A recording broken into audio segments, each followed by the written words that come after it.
Hello and welcome to our London History Podcast, where we share our love of London, its people, places and history in 20-minute episodes.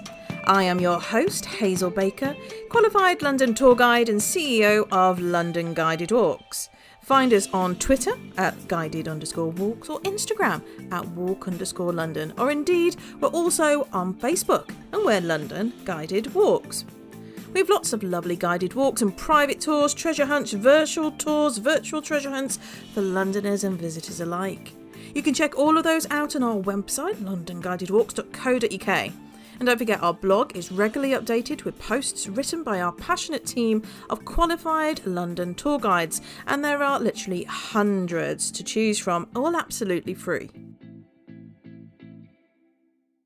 Thank you to everybody for supporting the podcast and listening to it. We've had over 22,000 downloads already. It's really quite amazing. If you enjoy the podcast, then please do write a review or at least click those 5 stars. I read everybody's comments and reviews and really do appreciate the time that it takes.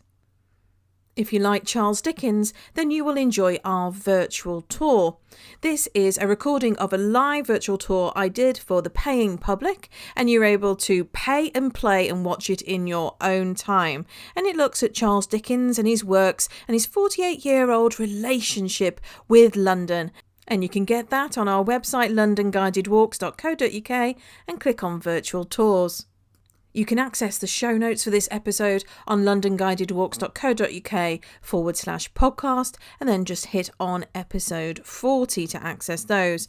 And in there we also have recommended reading, and I'll include a few video clips and photos as well. But you are able to enjoy the podcast solely via audio. So, let's get on with today's theme, which is Charles Dickens in Greenwich. I've tried to include as many quotes from Charles Dickens as possible, and to help with the flow of it all, I have been assisted by London tour guide Ian McDiarmid, who will be the voice of Charles Dickens. The Victorian author Charles Dickens writes about Greenwich in a number of places, including magazines such as The Uncommercial Traveller and Household Words, and then also in some of his novels such as Bleak House and Our Mutual Friend. And sometimes it's a small mention, like the smallest of smalls in David Copperfield, where our hero gave up the pursuit of the young man with the donkey cart and started for Greenwich. To full-scape descriptions of the fun of Greenwich Fair in Sketches by Boz and the goings-on in Our Mutual Friend.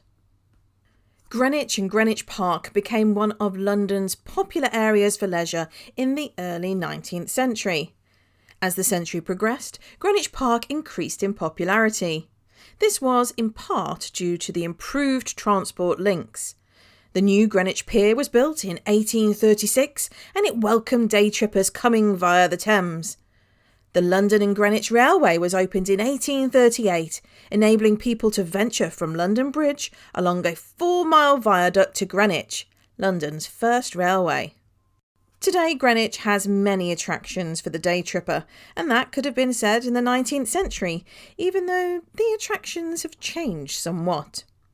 The Greenwich Fair was the big draw back then, and even though it had existed in one form or another since the early 18th century, it was at its height in the late 1830s and 40s. And a fleet of 50 steamboats would, with excited crowds from London, unloaded as many as 150,000 people a day. And don't forget the passengers who filled the first, second and third class train carriages too. There were 2 Greenwich Fairs, one at Easter and another at Whitsun. Dickens writes at length of the Greenwich Fair in his Sketches by Boz, which was an illustrative of the everyday life and everyday people, written in 1836 and 37.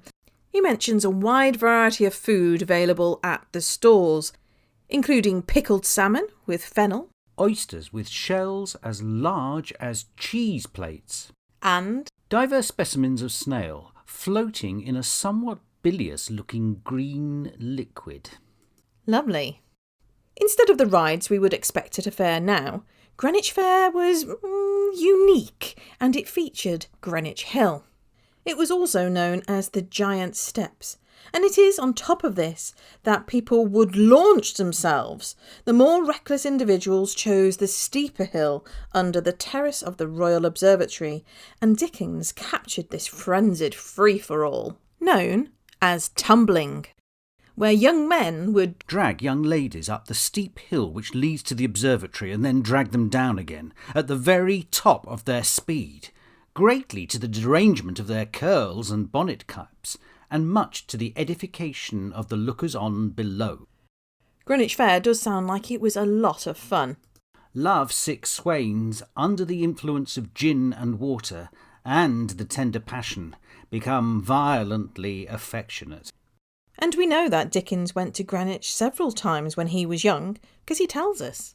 In our earlier days, we were a constant frequenter of Greenwich Fair for years, and writes about its frivolity with fondness. The gentlemen promenading the gay and festive scene with the more expensive ornaments of false noses and low-crowned tinderbox-looking hats, playing children's drums and accompanied by ladies on the penny trumpet. In Dickens's short story Greenwich Fair, he shares a scene with us. If the parks be the lungs of London, we wonder what Greenwich Fair is. A periodical breaking out, we suppose, a sort of spring rash. In 1835, a 13-year-old boy was caught stealing a handkerchief from the pocket of a respectable gentleman in the crowd. Does that sound like maybe a character that you know in Oliver Twist, which was written only 2 years later? In 1860 and 61, Dickens writes The Uncommercial Traveller, which is a collection of literary sketches, and he wanders the streets of London. And he also reminisces of his past. The Greenwich Pensioners were naval equivalents to the Chelsea pensioner, and they clearly left an impression on the young Dickens, as he describes the pensioner as having had a checkered career of blue water, black gunpowder and red blood shed for England, home and beauty. The pensioners were rather interesting individuals, and many clearly had a soft spot and also a reputation for the ladies. And they had a visible effect on the ladies too. Whenever a lady blushed, it was obvious, without looking round, that a Greenwich pensioner has gone past. Greenwich pensioners between 1705 and 1869 had lived in the Royal Hospital for Seamen, now called the Old Royal Naval College. They were pensioners. They wore a uniform of blue coats and tricorn hats. They lived within militarised rules and regulations, and any pensioner who was caught breaking those rules would have to wear a yellow coat and do menial tasks, and they were known as a canary. The townspeople of Greenwich nicknamed the pensioners the Greenwich Geese. I can only imagine how they got that name. Dickens also mentions St Alfege's Church in Greenwich in Our Mutual Friend, where he describes a wedding officiated by the mockingly titled Archbishop of Greenwich. To see this salt old gruff and glum waving his shovel hat at Bella. Old Gruff and Glum was the nickname for a charming old pensioner who had the gallantry of a man of warsman and heart of oak. Dickens's portrayal of the Greenwich pensioners seems to be a respectful and positive one. Even in Bleak House, the Greenwich pensioners get a mention. Fog in the eyes and throats of ancient Greenwich pensioners, wheezing by the firesides of their wards. Fog in the stem and bowl of the afternoon pipe of the wrathful skipper down in his close cabin. Fog cruelly pinching the toes and fingers of his shivering little prentice boy on deck. Fog is used by Dickens on a number of occasions, sometimes to symbolise death and disease. Facing the River Thames, where the tea clipper, the Cutty Sark, now stands, was a tavern called the Ship, aptly named given the nautical connections of Greenwich. It was here where the happy couple, who had just wed at St Alfege's Church, had their wedding breakfast. And Dickens himself was known to have dined here with friends such as artist J.M.W. Turner. As Dickens was writing about the impoverished street children and society's solution in dealing with the poor, Turner was painting the Fighting Temeraire, voted England's favourite painting in 2004 by BBC Radio's For Today. You might recognise it as being in the National Gallery when James Bond, Daniel Craig, meets the new Q, Ben Whishaw, voice of Paddington Bear. I'll embed this snip in the show notes. The ship had undergone 4 incarnations since the 16th century. It was famous for its ministerial whitebait dinners, which marked the end of a Parliament session. It was an impressive Victorian tavern by the time that Dickens and Turner were eating there, with dining rooms named after heroes such as Nelson and Wellington. It had a ballroom lit by gas chandeliers designed for the Great Exhibition of 1851, 7 private rooms, and the all-important billiard room. The landlady was a successful businesswoman who knew how to make the most of an opportunity, and the popular whitebait dinners were that. They cost 2 shillings 6pence, and she would serve a total of 40 orders in a day, netting the gross take of £5, pardon the pun. The total cost of fish that she spent, well, that was 3 shillings and 6pence. So not a bad profit after all. And of course, after she had all the overhead, I think even Starbucks would appreciate her 2,000% profit. And I bet she paid taxes. Another lost Greenwich location mentioned by Dickens is the Dreadnought Hospital. The Seamen's Hospital Society was founded in 1821 to provide medical care to merchant seamen and their dependents. Instead of a Victorian hospital as we would imagine it, with stone walls, tall ceilings, long lines and rows of hospital beds, well, this was something a little bit different. First off, the hospital was in a 50-gun, D-mast former naval ship, HMS Grampus, which was moored at Deptford. Within 10 years, the accommodation was inadequate, and so in 1831 the patients were moved to a 3-decker, 104-gun ship called the HMS Dreadnought. And this was moored just off Greenwich Hospital, and we know Dickens visited the Dreadnought Hospital when he was a reporter in his early career.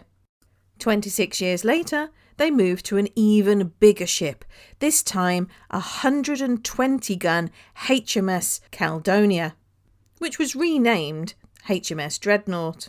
Patients were finally moved ashore to the infirmary block of the Greenwich Hospital when the block had become vacant in 1869, and it had 250 patients in 64 small-bedded wards with their own fireplaces.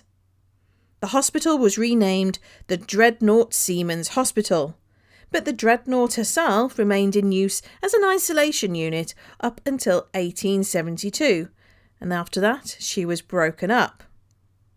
In Dickens's novel Dombey and Son, which follows the fortunes of a shipping firm owner, Dickens describes Captain Bunsby as having had more accidents happen to his own self than the Seamen's Hospital to all hands.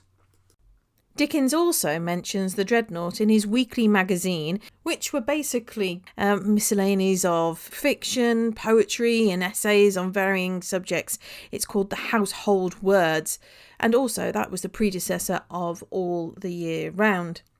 And he reports how clean and orderly everything was, and he seems somewhat bemused at the idea of a warship being used to heal sailors. These, within the bulwarks originally built for the purpose of smashing kind at large, they get tenderly doctored and nursed.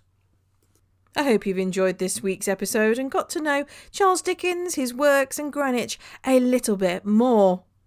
You can learn more about Charles Dickens and Greenwich in the show notes, where I'll link to other blog posts. But we also do a Greenwich walk, both a public tour when COVID is a far distant memory, and also a private tour which you can book us. And you can check all of that out in the show notes as well.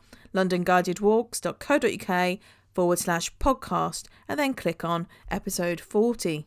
And if you haven't done so already, we've got lots of lovely episodes for you to listen to. That's all for now. I'll see you next week.